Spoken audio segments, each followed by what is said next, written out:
here as panelists tonight. We have a number of folks who are joining us from the city and also others from the consulting team that have been very active, not only in getting ready for tonight's event, but have been working on this Clair-Maltby Secondary Plan, in fact, for many years. We're at about the 5-year mark of this project, and I want to honor the hard work that has gone into it. So we have a number of city folks that are with us, including Melissa Aldunate, who's the Manager of Policy Planning and Urban Design. We have Stacey Laughlin, who is the Senior Policy Planner for this project. Colleen Gammy is an Infrastructure Planning Engineer. Madeline Gibson is a Policy Planner. And Andrew Sandor is a Planning Clerk, all with the city. And Andrew is also our technical host for tonight, and we appreciate that very much. My company is called Sage Solutions. We do stakeholder engagement and strategic planning facilitation. We're based here in Guelph, and I'm here with my colleague Sydney Orlander, and we'll take care of keeping things on track and on time tonight. Also like to welcome Emily Ecker with BA Consulting, who will be making the presentation on mobility tonight, and Elizabeth Howson, who's here with MSH. She's the planning lead for the consulting team for this secondary plan. So thank you to all of you for being here. I would like to give those in attendance a sense of what to expect. We're here until 8:45, and over the next 40 minutes, we will hear in the first half of that from those on the consulting team with familiarity with this piece of the work. So they'll make a presentation for perhaps 20 minutes or so. While they're doing that, please note that on your WebEx screen, you're able to zoom into the slides that they're showing. And so if you're noticing that maps, for example, are too small to read, or various graphics are looking a little bit small in font, you can go to the left-hand side of your viewing panel and you'll see a magnifying glass zoom in and out feature there, and you can look at what you need to. Following that, we will use the other half of tonight to answer the questions, or at least the themes of the questions that are coming up. So this is the other important piece of information for you. If you have questions you'd like to ask, we would like you to put them in the chat. You'll find that at the bottom right-hand portion of your screen. And if you could, at any point during the evening, type your questions there. Some of them, if they're quick and easy to answer in the chat, we'll go ahead and do that. We're thankful for the staff that are standing by ready to answer your questions. For some of them that require some additional research or information, or perhaps are a little more nuanced or specific, we will answer those eventually in writing on the Have Your Say Guelph page. And so for all of the questions being asked and answered tonight, they will end up on Have Your Say Guelph. And then if there are particular questions that can be answered out loud, or themes, clusters of interest that are coming up, we will have about 15 or 20 minutes at the end of tonight to begin answering those. We're just at the beginning of the stakeholder engagement on this version of the draft secondary plan. So tonight is really to kick that off and to make sure that you are feeling comfortable with the broad strokes of the pretty significant suite of documents that were released recently in relationship to this secondary plan. But if you have additional questions, the Have Your Say Guelph virtual town hall is now open and will be until August the 8th. So you can submit your questions there. You can read answers to other questions there, and you can submit your ideas. We will also be inviting targeted groups, specific audiences who might want to have a smaller group meeting with city staff to do so between now and then. And also, if you would like to be involved in having your individual questions answered, you can attend office hours that the city staff are holding. So there are lots of ways to get involved. All of this is leading up to a statutory public meeting of council that will happen in the fall, after which there will be additional refinements and engagement opportunities, all leading to recommendations for the secondary plan being put before council likely in the first quarter of 2022. So I hope that gives you enough to go on.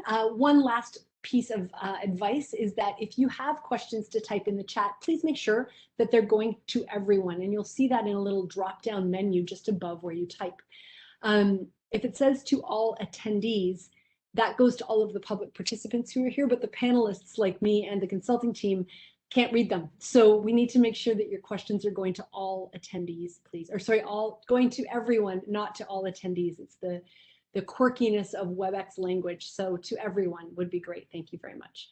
So with that, I will happily turn it over to the consulting team, who will lead us through the first portion of this evening with the presentation. Thanks very much.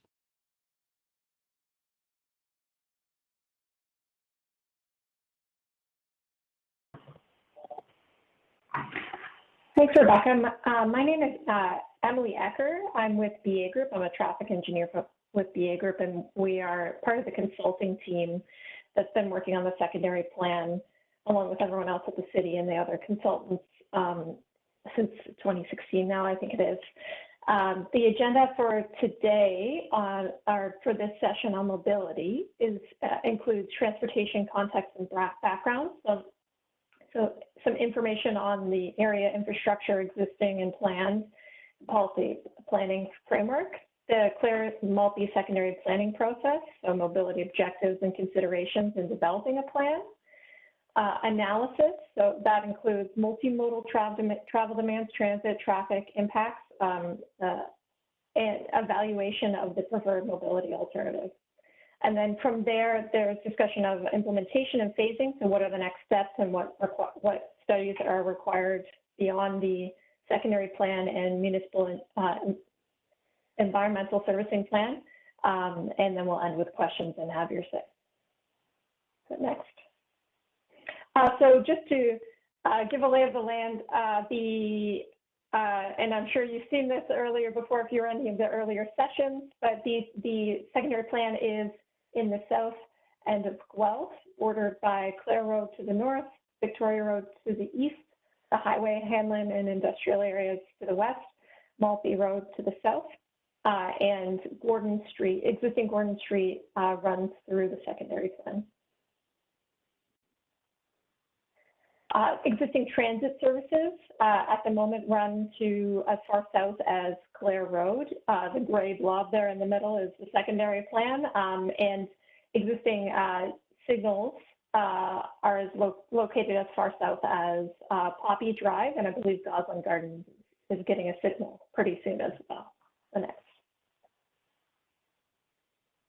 Existing travel behavior. So this is based on South Guelph, so south of Speed River and Aramosa Rivers. The local trips are about 70% auto driver and passenger, 22% walk, cycle, and transit, and all trips from South Guelph, so both local and regional, is in the range of 82% auto driver and passenger, 13% walk, and that should say walk, cycle, and transit. Existing travel behavior for existing residents of South Guelph is generally 60% north, so local to Guelph, 1% east, and then the remaining 13 to 25% is south to the 401, west to the Hanlon, and south and west locally as well. Existing traffic conditions. So like I said, Gordon Street is the main traffic corridor through the study area. Gordon Street and Clair Road, Victoria Road and Clair Road, those two intersections can be busy during peak travel periods under existing conditions, and the eastbound and westbound movements at Gordon Street and Maltby Road can experience long delays. So if you're familiar with that intersection, it's a north-south through on Gordon and stop control at Maltby today. In terms of planning context, the transportation master plan from the city of Guelph set out a widening of Gordon Street from 2 to 4 lanes, which was part of an environmental assessment that was approved in 2001 from Courtright to Wellington Road 34. There's still portions of that south of Gosling Gardens yet to be widened. Widening of Clair Road from 2 to 4 lanes from Hanlon Parkway to Beaver Meadow Drive. That EA was done in 2003, and portions of Clair Road are complete to 4 lanes today. The southerly extension of Southgate Drive to Maltby Road, so that's the north-south link west of the secondary plan area. It also identified development of an internal collector road system within the Clair-Maltby secondary plan to be connected to Gordon and Maltby Road.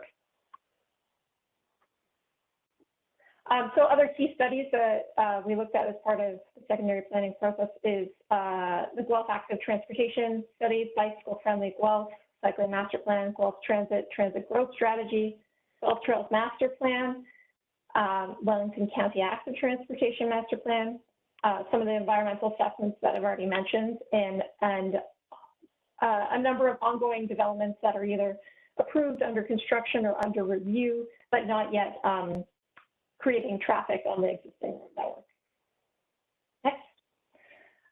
So we've been, as I said, we've been part of the process back since April 2016. It's a three-phase process. Phase one having been background data collection, identifying problem opportunity statements, developing principles and goals.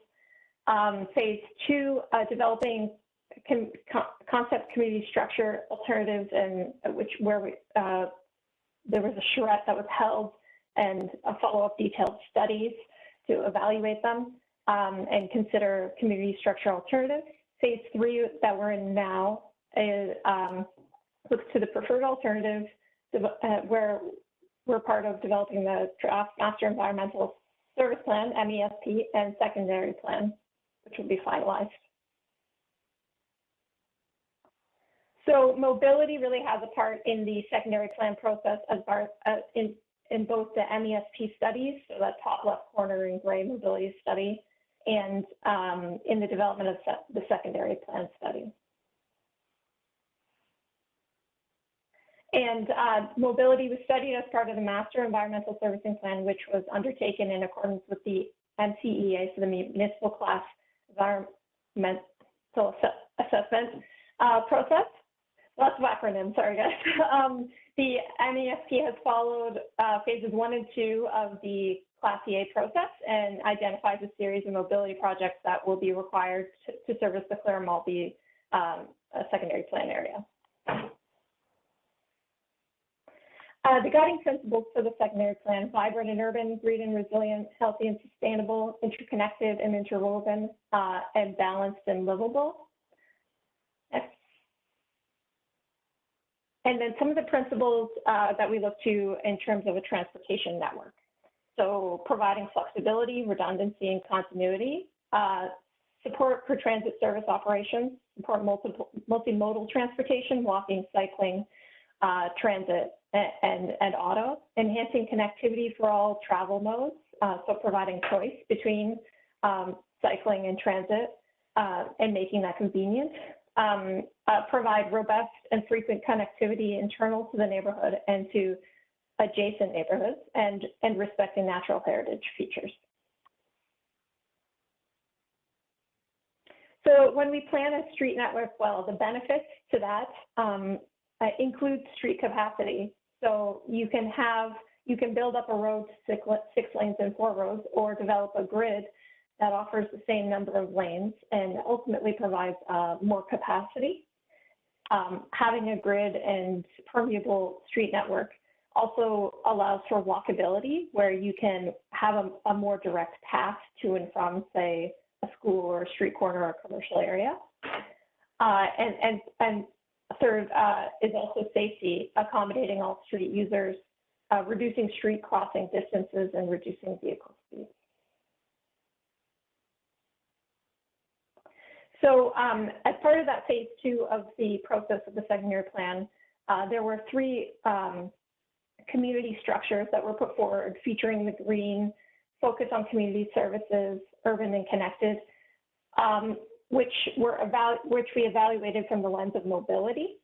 The alternatives in 1 and 2 had a very similar street network, and then a slightly different trail network, very similar, but those 2 alternatives are very similar. And alternative 3 was deemed urban and connected, so it followed that grid network pattern of 2 collector streets north-south, Gordon Street north-south, and an east-west collector. Some of the early analysis that was undertaken while reviewing those 3 alternatives was the whether there was a need for 2 north-south collectors, 1 north-south collector.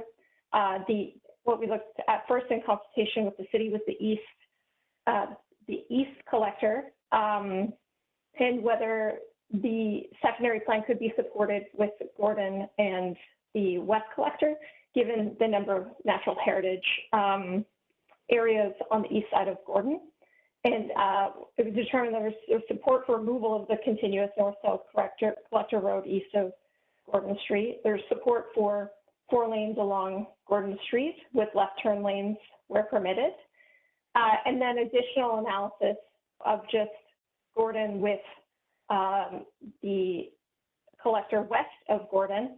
And there's support for that western collector being required to support the development of the secondary plan area for both capacity without having to provide extensive improvements to Gordon, and to provide that permeability and transit improvements and grids to the secondary plan area.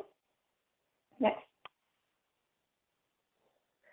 The alternatives were also reviewed from a set of evaluation criteria. So the first being street network, the grid collector system, cost of implementing the street network, property access, travel demands, continuity and connectivity, vehicle connections with local, regional, provincial roads, and the impact to natural heritage system.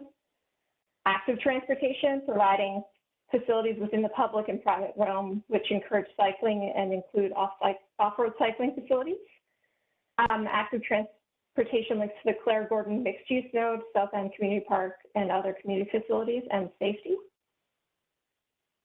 Next. The third being transit. It naturally extends and connects to existing transit routes, provides a transit hub along Gordon Street in a location that connects riders with high density. Bus stops are able to be provided at regular intervals. There's an opportunity to provide efficient transit routing options. And with trails, facilitates recreational route use, day-to-day travel demands, connections to the citywide trail network, and local connections between resident areas and community facilities. Next. And then also alignment with the overall objectives of the secondary plan. So is it meeting those green and resilient, healthy and sustainable, vibrant and urban, interconnected and interwoven, and balanced in the local objectives. And so by looking at those 3 alternatives, including a do-nothing alternative with the criteria that I just went through, the urban connected grid system scored high on the street network and transit and permeability and grid network. However, it didn't quite meet the alignment and objectives of secondary plans and trails and active transportation, including with respecting the natural heritage system. And so what came out of this process was an alternative 5 preferred community structure plan, which is on the next page, where there is Gordon Street in the center, a collector road north-south to the west of Gordon, a collector road east-west through the whole community. At the same time, there's still the permeability to provide that grid network for active transportation along what was that north-south collector option to the east of Gordon Street. So where we went from there was reviewing that preferred option in detail to confirm the road network improvements and details of transit and cycling through a travel analysis, which includes determining the number of cyclists, pedestrians, transit trips, auto trips, based on the land use budget of that preferred alternative. And from that, we can determine street network improvements, traffic controls, and lane configuration. And so that the secondary plan area was broken into 9 distinct areas where we could create trip generation for each of those areas and assign it to the local road network. So the secondary plan is estimated to produce 1,100 auto passenger trips, 4,700 vehicle trips, 350 active transportation trips, 550 transit rider trips, and 6,700 person trips. So that's the PM peak hour trips that would be produced by the estimated land budget for the secondary plan. And transit distribution, so where do the transit trips go within the plan? The local trips are largely to the north. That's where they're destined, and that's the extension of the local transit service. And then there's 14% trips that are destined to be on a regional service like GO Transit buses or rail, and typically heading east. The transit hub requirements. So Guelph has 40-foot buses, which have a total capacity of 50 to 60 persons per vehicle. So the secondary plan would require a total of 6 to 8 buses would be required to accommodate peak direction, so peak time transit ridership demands associated with travel between the Clair-Maltby Secondary Plan area and central Guelph areas. So this is a busy plan, but this is the plan that identifies the recommended road network improvements around the secondary plan area. And what's important to know on this plan is that blue, so on Laird Road, Clare Road, and Gordon Street, those are roads that are recommended to be upgraded to 4 lanes with active transportation. The orange arrows throughout are local intersection improvements, so right turn lanes, left turn lanes, and then there are a number of new signals that are proposed along Gordon and along the Collector Street system. And then the green lines along Maltby Road and Victoria Road are urbanization of the existing roads. So they're existing 2-lane roads that would remain 2-lane roads and be urbanized with active transportation facilities. And so with the secondary plan, there's a mobility schedule. So this puts into, this visualizes the collector road network again that are, and in addition to the trail system, if I haven't said it yet, the collector street network would also accommodate like facilities. And then the orange lines here are trail, active transportation routes. The T in the middle of Gordon Street is a proposed transit hub, and the orange circle in the center is a proposed potential pedestrian overpass of Gordon Street that would provide equal opportunities for regular crossings of Gordon Street in other areas that can happen at the future signals, but between Street C and Street D on this plan, this would be the midpoint for an opportunity to cross. And so there's been a couple cross sections developed as, these are conceptual cross sections. The one on the screen is a local road with 2 lanes, parking on one side, trees on either side, and sidewalks on either side. This one's a collector. So the collectors are being the ones that were labeled Street A to, I believe it's F on the previous mobility plan. Those would be 2 lanes, 2 travel lanes, parking on one side, trees on both sides. This section has cycle tracks on both sides, or on each side, both sides, yeah, that's right, and sidewalks. And then this is an example of an arterial cross section. For example, Gordon Street would be an example of this, where there's 4 lanes on the street, cycle tracks on both sides, trees on both sides, and sidewalks on both sides. So road improvements, I talked a bit about where the road improvements are, the ones that require further environmental assessment study. So Clare, Laird, and Gordon that are to be upgraded from 2 to 4 lanes plus active transportation would require Schedule C environmental assessments. Victoria and Maltby would require Schedule A plus environmental assessments for urbanization, and collector roads Street A and Street E would require Schedule C EAs. And then the phasing, we worked with the storm and civil and on the phasing and sequencing, potential phasing and sequencing of the secondary plan. Red being the first phase, blue being the second, green being the third, orange being the fourth. And the circles that you see on the screen are intersection improvements. So it generally goes from north to south. The first phase, including the first set of collector roads as far north as Street B there, and then intersection improvements at key intersections, including Gordon and Maltby, to be upgraded to a signal.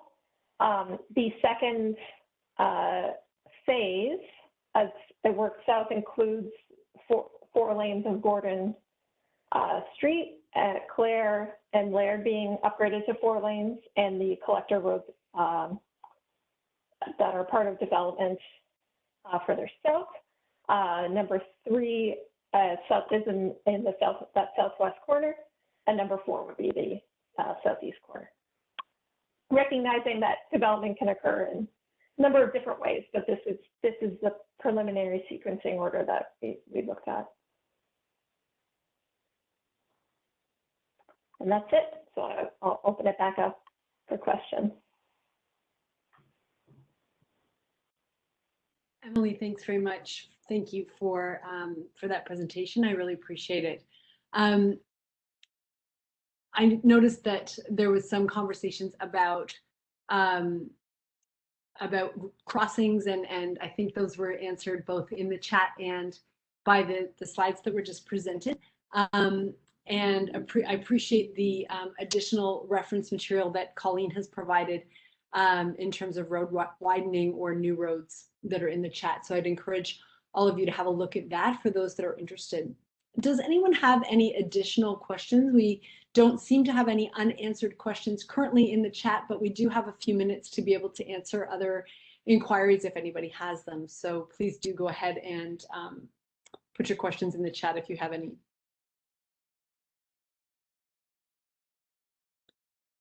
While we wait for that to happen, is there anyone on the consulting team or the city crew that would like to add anything to what Emily's brought to us thus far?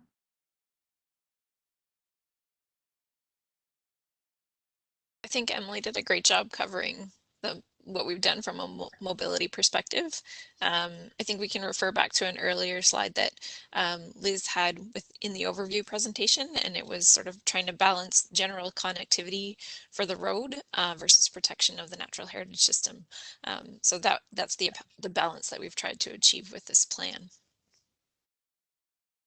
Thanks, Stacey. If we're not seeing any additional questions, then what I would like to do is just to draw your attention to the slide that is in front of you right now, because it reminds us of some of the opportunities that you have to continue to have your questions answered. The best way at the moment would be through the Have Your Say Guelph website, because that's the place where we will be posting 2 things. One would be a list of all of the questions and answers that have come up through the course of the various presentations today. And then also that's a place where you can ask additional questions and they will be answered by the staff team. So that's a really good resource as this unfolds. There will be a virtual town hall space there as well for you to contribute additional ideas, as I mentioned before, between now and August the 8th. If you would like to ask specific questions or attend the virtual office hours that staff are offering, you can send an email to the address that you see on your screen, and we would very much welcome additional comments. And then watch for the notice of statutory public meeting, which won't happen before September, but could be a little bit later than that, depending on the inputs received between now and then. So those are the immediate next steps that you can look for. I'm seeing one other question here that says, does the secondary plan include a proposal to upgrade Maltby Road, or is that being addressed through another study? And are upgrades to the Hanlon crossing proposed?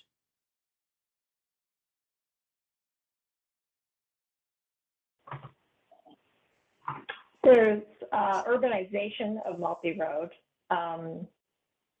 So I guess it depends on what the question about upgrades is, but urbanization, so curb and gutter and active transportation would happen on Maltby Road. And no, nothing at the Hanlon was recommended. Thanks, Emily. In the absence of any additional questions, we would like to thank you very much for making this a priority tonight. I hope you found the information to be useful. We will stay on for the next couple of minutes. If you have other questions that you'd like to add to the chat, you're welcome to do that. And failing that, I hope that you will engage with the other opportunities on Have Your Say Guelph and at the various other public engagement meetings that are coming up so that we can move toward approval of this secondary plan early in next calendar year. So again, thank you for your commitment to the future of our community. We really appreciate your attendance tonight, and to the work of the staff and the consulting team. Again, thanks so much for your good work.